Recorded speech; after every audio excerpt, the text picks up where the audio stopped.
Hello friends, how are you. आज इस video में मैं माननीय प्रधानमंत्री मोदी जी के बारे में बात करूंगा।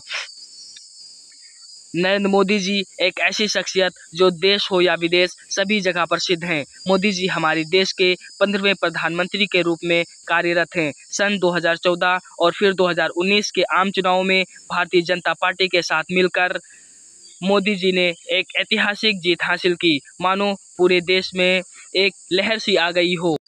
नरेंद्र मोदी जी की शुरुआती शिक्षा वडनगर के स्थानीय स्कूल से पूरी हुई। उन्होंने वहां के में सन 1967 तक अपनी हायर सेकेंडरी तक की पढ़ाई पूरी कर ली थी। उसके बाद उनके परिवार की आर्थिक स्थिति अच्छी न होने का कारण उन्होंने अपना घर छोड़ दिया और फिर उन्होंने पूरे भारत में भ्रमण कर विविध संस्कृतियों की खोज की। कॉलेज की पढ़ाई पूरी कर मोदी जी अखिल भारतीय विद्यार्थी परिषद में शामिल होकर फुल टाइम प्रचारक के रूप में राष्ट्रीय स्वयंसेवक संघ RSS, जो कि एक हिंदू राष्ट्रवादी राजनीतिक दल है, उसमें शामिल हो गए। सन 1975 से 77 में तत्कालीन प्रधानमंत्री इंदिरा गांधी द्वारा लगाए गए राष्ट्रीय आपातकाल के दौरान राष्ट्रीय स्वयंसेवक संघ पर प्रतिबंध लगा दिया गया था। आपातकाल के विरोध में मोदी जी काफ़ी सक्रिय रहते थे। उन्होंने उस समय सरकार का विरोध करने के लिए पर्चे का वितरण सहित कई तरह के हथकंडे अपनाए। इससे उनका प्रबंधकीय संगठनात्मक और लीडरशिप कौशल सामने आए। सन 1987 में मोदी जी को भारतीय जनता पार्टी में शामिल होने को मौका मिला।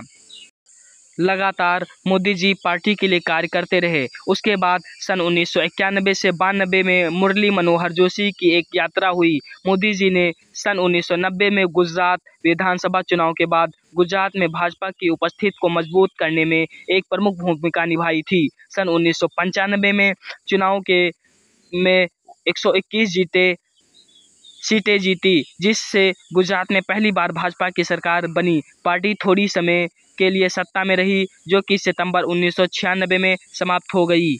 इसके बाद मोदी जी महासचिव नियुक्त किए गए।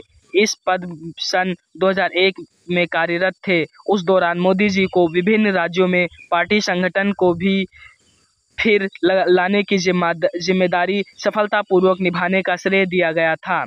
नरेंद्र मोदी जी के उपचुनाव जीतने के 3 दिन बाद गुजरात में सांप्रदायिक हिंसा की एक बहुत बड़ी घटना हुई, जिससे सैकड़ों यात्रियों से एक भरी ट्रेन, जिसमें ज़्यादातर हिंदू यात्री थे, उसमें आग लगा दी गई। इस घटना से मुस्लिमों के विरोध को यह घटना हुई थी, जिससे यह पूरे गुजरात में फैल गया और गुजरात में सांप्रदायिक रूप से दंगे होने लगे। इस दंगे में लगभग 9 से 2000 लोगों की अपनी जान गंवानी पड़ी थी। इसके बाद लगातार मोदी जी गुजरात के 4 बार मुख्यमंत्री चुने गए। नरेंद्र मोदी जी के चौथी बार गुजरात के मुख्यमंत्री बनने के 1 साल बाद जून में उन्हें भारतीय जनता पार्टी का अध्यक्ष बना दिया गया और इस तरह वे सन 2014 में होने वाले आम चुनाव में प्रधानमंत्री के पद के उम्मीदवार के रूप में दिखाई दिए, जिसके चलते मोदी जी को अपना गुजरात का मुख्यमंत्री पद त्यागना पड़ा। फिर सन 2014 के आम चुनाव में बीजेपी की जीत एक ऐतिहासिक जीत बन गई।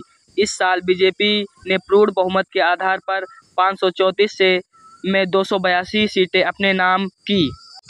प्रधानमंत्री पद के लिए जीत हासिल करने के बाद 26 मई 2014 को नरेंद्र मोदी जी ने प्रधानमंत्री की शपथ ग्रहण की और इस तरह से वे देश के 14वें प्रधानमंत्री नियुक्त हो गए। नरेंद्र मोदी जी प्रधानमंत्री बनने के बाद लोगों को उनसे काफ़ी उम्मीदें होने लगी। प्रधानमंत्री के रूप में मोदी जी ने भारत में कई विकास के कार्य किए। उन्होंने विदेशी व्यवसायों को भारत में निवेश करने के लिए प्रोत्साहित किया। मोदी जी ने विभिन्न नियमों, प्रोत्साहन और परमिट्स और इंस्पेक्शन लागू किया, जिससे कि व्यवसाय अधिक एवं आसानी से बढ़ सके।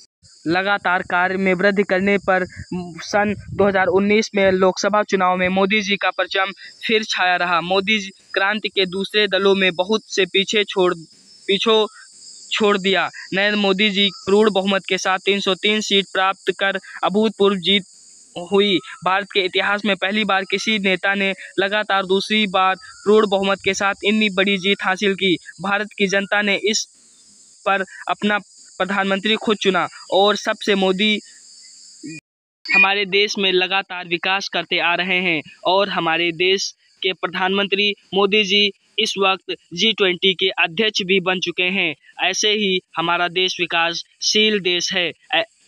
देश और दुनिया के सबसे लोकप्रिय नेता माननीय प्रधानमंत्री मोदी जी। तो अगर ये वीडियो अच्छी लगी हो तो लाइक करें, कमेंट करें, शेयर करें, चैनल को सब्सक्राइब करें और साथ ही साथ बेल आइकन जरूर दबाएं ताकि हर एक इन्फॉर्मेशन सबसे पहले पहुंचे आप तक।